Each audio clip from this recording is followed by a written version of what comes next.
bamboo, arecas type of thing.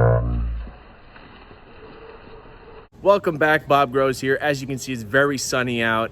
Got a little bit of a sweat going on, but it was not like this not only 1 hour ago. Right now it's nice and beautiful. The sun is out, the plants are out, the hat is out. As some of you may know, there was a tropical storm, hurricane thing that just passed through here. It was super ugly, super rainy. It was unsafe to drive around. In downtown, there's some cars underwater, but my garden is safe. I'm gonna show you real quick what happened here. I'm gonna show you what's growing on. As always, thank you guys for following. Smash that like button, subscribe below, and anything and everything that I use in my garden should be listed in the bottom. Let's see what's going on. As always, we'll start here with the flood and drain table. This is a hydroponic flood and drain table, floods twice a day on a timer. You can immediately see my beautiful blackberries up here. These are my hydroponic blackberries.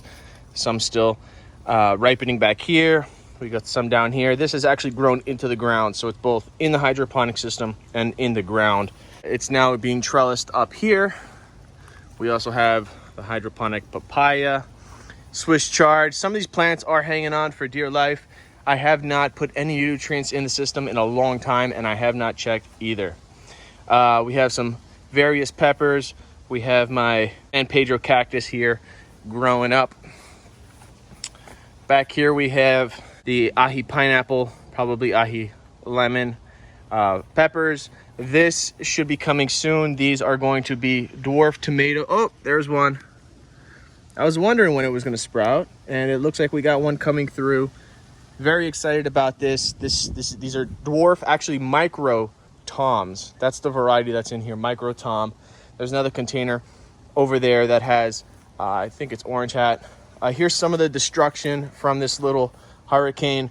Let me fix this.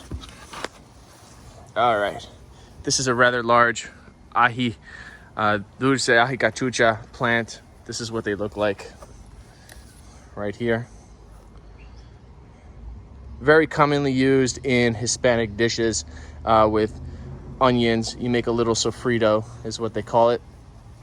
We have some jalapenos, jalapenos coming through here. All my tomatoes have died back. That's why I'm starting these seeds. And this is obviously a bigger container than I normally use. These are 1 gallon, 1 gallon, 1 gallon. This is a 5-gallon monster. It will be on the same cycle, the same nutrients, because it's within the same system. Over here you can see these are passion fruits. And these passion fruit, can you say plural, is from this vine. This vine is one of my only, well, not one of my only, but this is the most vigorous plant that I have in the ground right now. And it started as a volunteer that was given to me, and I just put it over there. I neglected it, and now it's taken over my entire fence. Probably my neighbor's backyard too, but well, they're just gonna enjoy the beautiful fruit that I provide for them.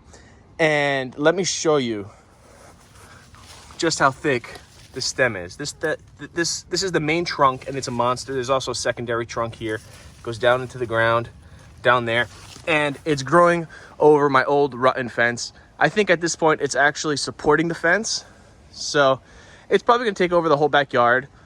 And it is one of those you know, very vigorous growing vines. It will take over your entire yard. Some people are always concerned about it, but when you crack these fruits open, I don't think there's anything to be concerned about. These are some of the smaller ones. I found this morning. They must have fallen down after all the storm.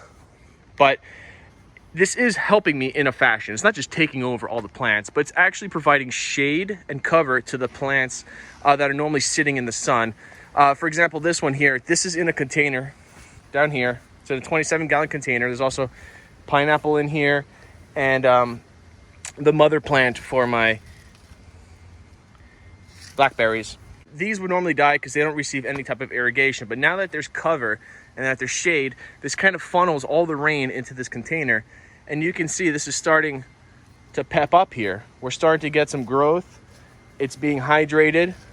The pineapples are growing upward, maybe they'll fruit soon. They've been in there for about 1.5 years, so I could see that coming in. So let me show you an actual fruit that's in here. Here's one, and they just kind of hang there, and they do fall when they are ready. You could also pull them off and eat them like that. You don't have to wait till they're entirely ripe. But I just want to tell you guys that these fruits are absolutely everywhere in here. Sometimes you got to kind of look for them, but I'll show you in just one second. Like I said, it's casting shade on some of my other plants. This is a fig. Some of you might recognize. This is one of my first figs that I grew in hydroponics, and it's really done nothing since it's been here.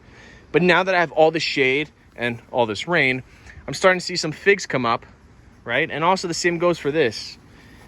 This is my guava plant that has been dying from just the sheer amount of sun that it's been getting, and it's got shoots coming out of everywhere now because it's been receiving the safety and the cover from this passion fruit plant.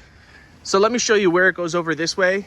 Climbs up on top of these bamboo, arecas type of thing, and it continues out this way, and I can show you what's going on. 1, 2, 3. Got another one up here. Got some here in the back. And it's just growing across, growing all over my plants. These are some Barbados cherries. I would gladly sacrifice them for passion fruit. And it's just growing up and over everything. Over here is a system I wanted to build similar to Hucho's float box system, where you build this, you put a liner, and then you put a float valve to kind of top it off. I wanted to try it, but I realized really quickly why this will not work in my area.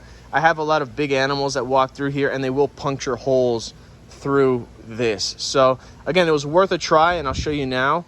Whatever I do have in here is growing pretty well. You can see I put a fig in here, and we have a nice, beautiful, ripe fig there.